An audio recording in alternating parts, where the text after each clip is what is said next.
Assalamualaikum warahmatullahi wabarakatuh. Nama saya Muflihah, NIM 1714-1007, kelas Ekonomi Syariah A semester 6. Di sini saya akan menjawab beberapa pertanyaan dari soal UAS pada mata kuliah Manajemen Perbankan. Baiklah, untuk pertanyaan pertama, yaitu jelaskan mengenai prinsip pemberian kredit dengan analisis 5C dan 7P, serta studi kelayakan. Saya akan menjelaskan tentang prinsip penilaian pemberian kredit dengan analisis 5C terlebih dahulu. Yang pertama itu ada karakter. Prinsip karakter ini dilihat dari segi kepribadian calon nasabah. Hal ini bisa dilihat dari hasil wawancara yang dilakukan oleh customer service kepada calon nasabah yang hendak mengajukan kredit, mengenai latar belakang, kebiasaan hidup, pola hidup nasabah, dan lain-lain. Inti dari prinsip karakter ini adalah menilai calon nasabah apakah bisa dipercaya dalam menjalani kerjasama ini dengan bank.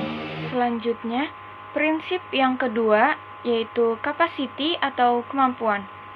Prinsip ini adalah prinsip yang menilai calon nasabah dari segi kemampuannya dalam menjalankan atau mengelola keuangan yang ada pada usaha yang dimilikinya.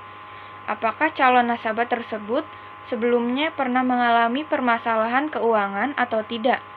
Inti dari prinsip ini ialah menilai akan kemampuan nasabah dalam membayar kredit kepada bank. Selanjutnya, prinsip yang ketiga itu ada kapital atau modal. Prinsip ini menilai calon nasabah dari segi kondisi aset dan kekayaan yang dimiliki oleh nasabah tersebut, khususnya bagi nasabah yang mempunyai sebuah usaha. Kapital ini dinilai dari laporan tahunan perusahaan yang dikelola oleh nasabah tersebut.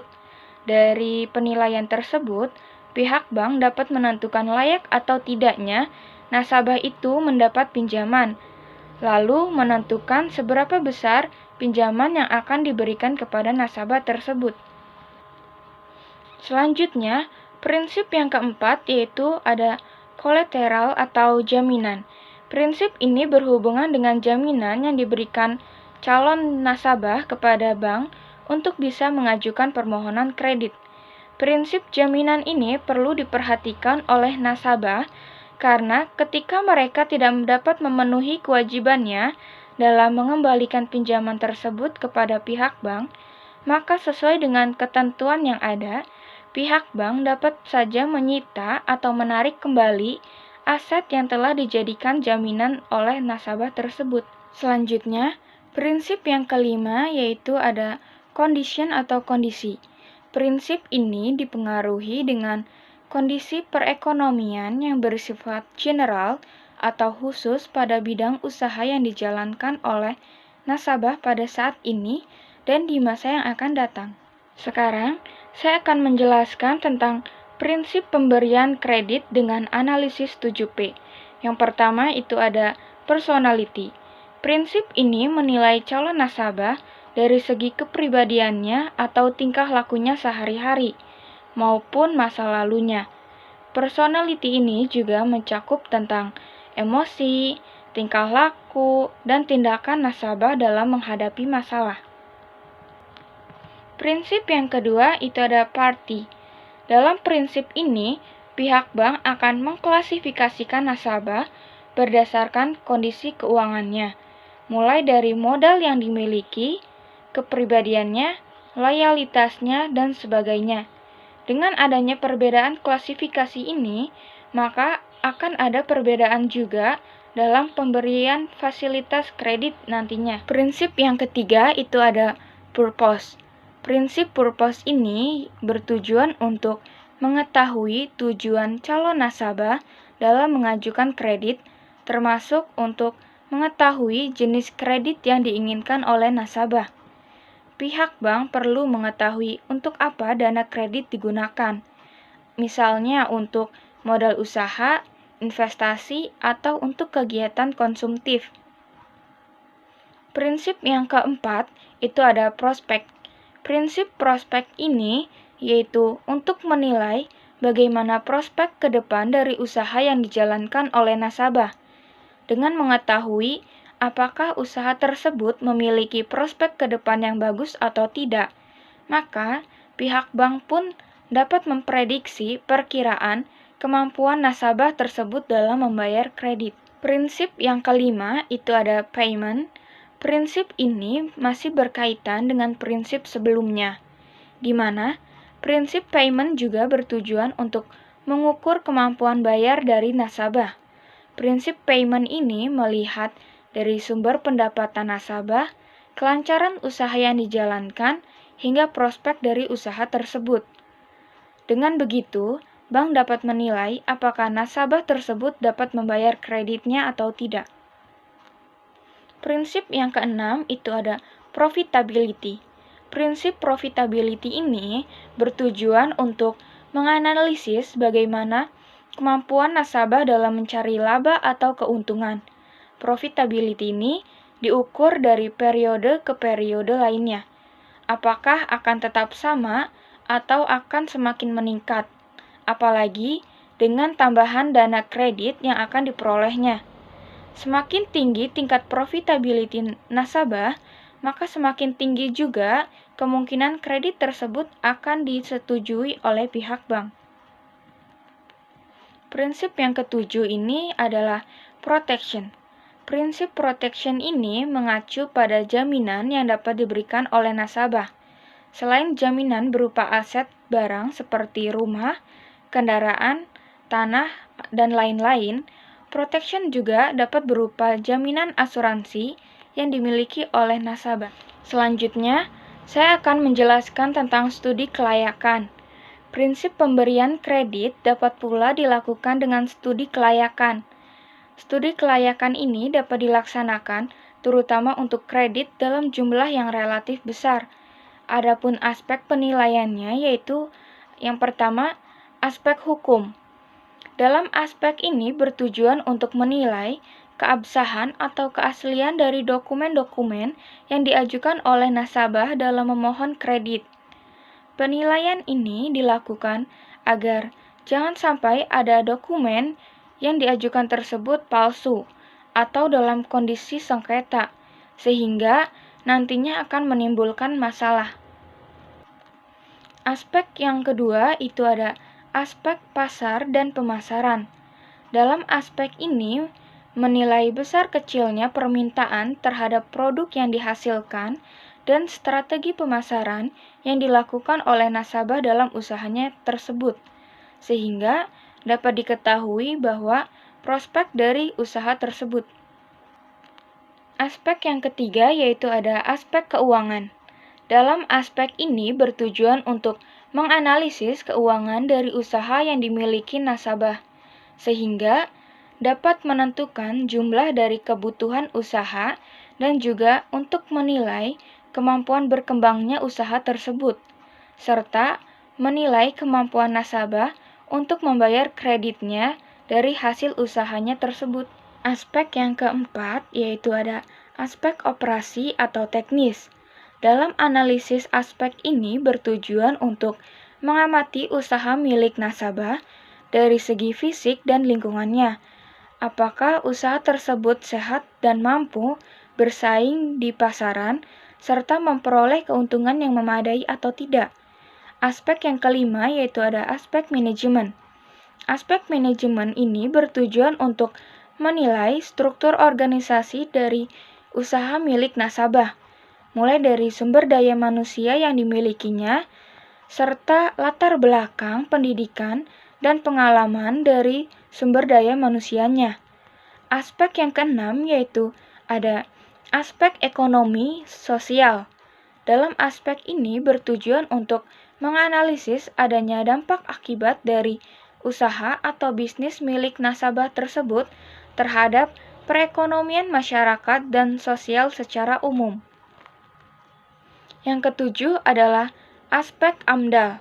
Dalam aspek AMDAL ini merupakan analisis terhadap lingkungan dan juga kesehatan manusia sekitarnya apabila usaha milik nasabah ini dijalankan.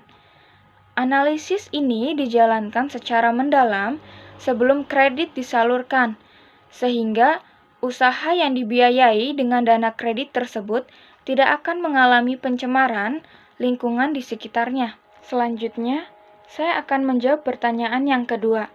Pertanyaannya, Kalisa ingin menerbitkan deposito berjangka waktu 3 bulan pada Bank YZ dengan nominal 300 juta. Pembayaran bunga langsung masuk ke dalam rekeningnya yang berada di bank tersebut. Bunga yang diberikan oleh pihak bank sebesar 10% per tahun dan dikenakan pajak 15%. Berapakah jumlah bunga yang harus dibayar bank setiap bulannya? Dan hitung pula jumlah bunga yang diterima oleh Kalisa selama jangka waktu 3 bulan. Terlebih dahulu, saya akan menjawab pertanyaan mengenai berapakah jumlah bunga yang harus dibayarkan pihak bank setiap bulannya.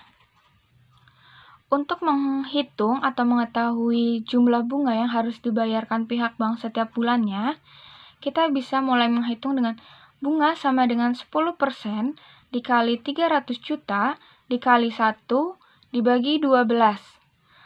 10% ini menunjukkan persentase atau tingkat bunga yang diberikan oleh pihak Bank YZ. Dan 300 juta ini menunjukkan nominal atau saldo depositnya. Kemudian 1 ini menunjukkan periode 1 bulan atau setiap bulan. Dan 12 ini menunjukkan jumlah bulan selama 1 tahun, yakni ada 12 bulan. Kita hitung 10% dikali 300 juta dikali 1 dibagi 12 adalah Rp2.500.000.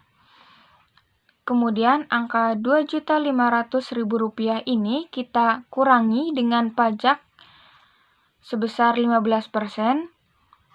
Di sini kita tulis pajak sama dengan 15% dikali Rp2.500.000 sama dengan Rp375.000.